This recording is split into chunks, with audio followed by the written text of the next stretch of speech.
Hello and welcome to another episode of the Contractor Growth Show. My name is Mark Lamberth, and today I am talking with Andrew Schneider, the wiring guy in Calabasas, California. Andrew, thanks for coming on the show today. Hey, Mark, thanks for having me on the show today. Appreciate it. Fantastic. So I see you guys have been in business for a while. Looks like you guys are up to a number of different things. Maybe you could tell us about the business and kind of history and what you guys are up to right now. Sure, absolutely. I've been doing the wiring guy now 28 years. Wow. It's been a while. We've been at an official business. I was just looking last week, about 25 years. I've been doing it 28 years. Um, and the wiring guy, we are a low voltage company, so we specialize in home theater, home audio, um, everything from security, surveillance, anything that you would need on the low voltage side. The line I like to use is anything that won't kill you, kind of thing. Uh, and that's more of the electrical stuff. We Okay. are licensed electricians, though, Okay. and we hold that license so that we can do things like putting outlets behind TVs and things like that. So when we're hanging televisions for clients, we don't need to call in an electrician separately. Fantastic. So have you guys been doing the low voltage side of this the whole time? We have. That's my preferred thing. As a young kid, I always enjoyed tinkering with electronics and things like that, and whatever it is. And so that was the direction I went, and it's grown over the last 20 plus years, which is great. And I happen to be in a wonderful market where well, it's the 1% of the 1% kind of thing, where if somebody is going to spend money, and whether the economy is down, so maybe they're not going to spend X, they'll spend Y, but people are still spending money in our market. So I'm Uh-huh. fortunate for that. Because this is a high end market. I mean, that's what you mean. It's Absolutely. So we're okay. in Southern California. Our clientele is anywhere from Malibu to the area that we reside in, which is Calabasas, Hidden Hills, which is the Beverly Hills of the San Fernando Valley. We Okay. do work with clients in Beverly Hills, those areas, and so we're fortunate. Okay. And then Andrew, when you are working on projects like this, we've talked with various folks in kind of the AV space, and kind of low voltage, and you have kind of a unique situation where you need. Is it correct that you need to come in and kind of like work with design in many cases, like way upstream of the process, potentially long before the thing starts to get built, because I mean, this there's a huge design component that comes into this, correct? Absolutely. In some of our projects, the basic stuff just happens fluidly, but what you're talking about is, and I've got a great project that, for example, we started a project over a year ago, and we are just now starting to wire the project. So, Wow. a year ago we sat down with architects, interior designers, the contractor, and they've refined this project for over a year before we were even able to get in the door to put 1 foot of cable in. So absolutely, Well. and every client is different. Sometimes we work with clients that have an interior designer, and that interior designer calls the shots. If she says she doesn't like where a speaker is going, or a TV is hung, or whatever, you know you need to respond to that and make the change. Uh-huh. Uh-huh. Okay. How many people on your team right now? Currently, we are running a team of, well, I'll say five and a half, but we're really six. It is myself. We have an office person who does, everything from our internal stuff, HR, payroll, that kind of stuff in the office. And then we have four in the field, and it's a combination of tech guys and guys that are wire pullers and things like that. Okay. Do you have to bring on other subs at all? I'm not familiar Absolutely. exactly. Absolutely. Okay. Depending on the size of the project, our typical project is anywhere from, let's say, maybe 4 or 5,000 square feet to 10,000 square feet on a Mm. house. Currently, we are working two projects that are two 24,000 square foot homes. Wow. At which point we will be bringing on a group of other subs just to, for our pre-wire. Uh-huh. Yeah. Amazing. Wild. So, I mean, your team may grow up with the subs and things. I mean, maybe up at even 10 or 12 people at different times, kind of Yeah, it including the depends. subs you guys work Typically on with. the Yeah. subs, we could be bringing, an additional two, an additional four kind of subs on. Um, the problem is it's not always about throwing as many people at the problem, but it's coordination, it's stepping on top of each other, because let's say an example, on these bigger projects, all the wire is going to the same exact spot. So I can't have 8 guys all trying to get, wire down a 4-inch hole at the same time kind of thing. Uh-huh. So, Got it. Okay. yeah, So did you already live in Calabasas? I love Southern California. We've lived in San Diego at different times, and yeah. it's just beautiful down there. Had you already lived in Calabasas and kind of grown up there and sort of found this work and this sort of niche that you're working in, or was it somehow the other way around? Because It's definitely the other way around. I was born and raised in Chicago. okay.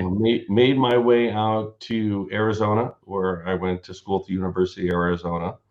And from there, I came out to Los Angeles. Mm. And from there, I was in Sherman Oaks area, which is about 15 miles east of where we currently are, about 15 minutes or so. And then when I started a family, I wanted my kids to go to a little better school system, things like that. I found myself moving west, which is up where Calabasas is, and Mm. we've been here now 21 years. Okay. I mean, the reason why I ask is because being in a high end area can be really, really helpful for business. I mean, where the fluctuations of the economy are going up and down, and home building is really or additions or the work that you're doing is at a lower level of the market maybe fluctuate a lot more, but when you're in a higher end market, there's a lot less of that fluctuation, and basically there's these high end properties being wired, and the work being done on a consistent basis, not as sort of sensitive to the economy. Correct, correct. And that's sort of what I implied to a little bit earlier, was that basically, even if the economy does fluctuate, the nice part is, okay, so our client doesn't spend X dollars, they'll spend Y dollars, but they're still spending something, which is still enough for us to, put together a decent, system for them, or whatever it may be. But, it may not be, 100% of what they wanted, but it'll be, 75%. Huh. That's great. Yeah. Regarding sort of the business and how you have grown, I mean, it sounds like just a lot of word of mouth. Do you guys also do some advertising and other outreach to get new customers? We have done a little bit of that. The thing is, we do like more word of mouth, especially from the area we're in. I typically, all of our vehicles are white vans. We're not advertising that way. Mm. Um, but the word of mouth thing has definitely worked. I work with a handful of contractors, so they're bringing us work every month or two. A different contractor has a project for us, so that helps out. But we have done some advertising in the early days. There was different websites that it was almost the Angie's List type thing of websites. There's phoneinstallers.net and some of these other websites, and I got my name on there, and I would get a variety of calls from there. That's number one. Another one is also we get our manufacturers tend to refer us. So because we're a manufacturer's rep or a dealer for a variety of product, if a customer calls in, they may say, "Hey, I purchased this new house. It has system X, Y, or Z in it. Who do you refer?" And I happen to be, someone that way. But when it comes to traditional advertising, running a website, running ads, things like that, we typically don't do that anymore. Okay. And I mean, you guys at kind of at the sweet spot of like growth where you guys want to be, or do you think that you guys will grow some over the next few years? That's the $1,000,000 question, and I've thought about this repeatedly. Yes, it'd be nice to grow, but with growing comes a variety of different things to consider. In my case, what is that investment going to look like? What do I need in the way of more vehicles? How do I manage a crew of an additional 2 or 4 guys full time?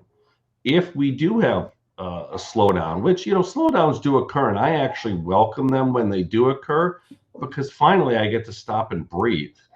Because Right. we're running 1,000,000 miles an hour. The guys are like, "Are you nervous?" I'm like, "No, I'm not nervous." I go, "You guys have been working 10, 12 hours a day. Aren't you happy that we can work a 6 or 8 hour day this week and we'll pick it back up next week?" Yeah, right. Yeah. So it all comes down to, that kind of stuff. But there's a couple different ways. I go back and forth, every, month or two or year, how I'm going to grow the business. Yeah, I'd like to grow the business. I'd like to take it to that next level. I mean, there's a variety of ways, in the business. We'll use different tiers. There's the guys that have 1 or 2 guys and, maybe they're doing $500,000 to $1,000,000 a year. And then what's the trick to get from 1,000,000 to 2,000,000, that kind of stuff. And then I think once you get over, at least in our market space, that $2,000,000 in revenue type business, then you got to really decide where you make that investment. I was taught there's 2 different ways of doing it. One way is add more people and more resources to grow that business, or work with higher end clientele and sell higher end margin based equipment, right? Sell them the more expensive speakers, the higher end sound systems, someone who's willing to invest in bigger security packages and things like that, at which point with the same amount of people you can get to that ultimate goal. Interesting. Either of those you prefer? I would probably prefer to sell the higher end equipment, and maybe make some more margin. Do I sell the entry level speaker at $300 a pair and make $100, or sell them the $1,000 speaker and make $300? Because the bottom line is it's the same hole that's getting cut, it's the same wire, and I'm mounting it the same way. But in this case, I'm making more money putting in a more expensive speaker than a basic speaker. Yeah, that makes a lot of sense to me too. That's something that we're always trying to figure out how to help our clients do, is to ultimately go talk to higher end clients themselves, and be able to be more selective with the jobs that they do and make more revenue with the same size of team that they have now. Yeah, and there's many different ways, and we had talked about it, but the thing is, it's sort of like my office person keeps saying, "Well, hey, I'm going to go do some more marketing, or I'll talk to more contractors," and then I sort of put the brakes on it, because it's like, well, okay, great. Now all of a sudden, if you go out and meet another contractor or another person, and now they're throwing, let's say, 3 or 4 or 5, 6 big jobs at us a year. Now, okay, now am I at the point where I need to hire the more people, get more, resources and vehicles, and maybe more warehouse space, or depending on what I might need to make this all happen. So, it's, you got to really say, okay, where do you want to be? Do you want to be a small crew, in this case, 5, 6 people, or do you want to be 15, 20 people? Yeah, that is the question, right? Yeah. Good stuff. Well, fantastic, Andrew. This is super helpful. Some great information here. I've taken some notes. If folks are interested in doing some low voltage AV work and some design, getting some high end installation done with low volt and with speakers and their sound system, they're in Calabasas or surrounding area, what's the best way to get in touch with you? Well, there's a couple different ways of doing that. We have, you can give the office a call, and our office phone number is 818-451-4511. Okay. You can also probably check out our website, which is not fully complete, but gives you some general idea, which is thewiringguy.com. Okay. So that's probably the two best ways to get a hold of us. And hopefully we can put something together for you and go from there. Perfect. Yeah. So thewiringguy.com in Calabasas. Fantastic, Andrew. This is great for our listeners. A lot of good information here. Thank you for being on the show today. Great, Mark. Thanks for having me. I greatly appreciate it.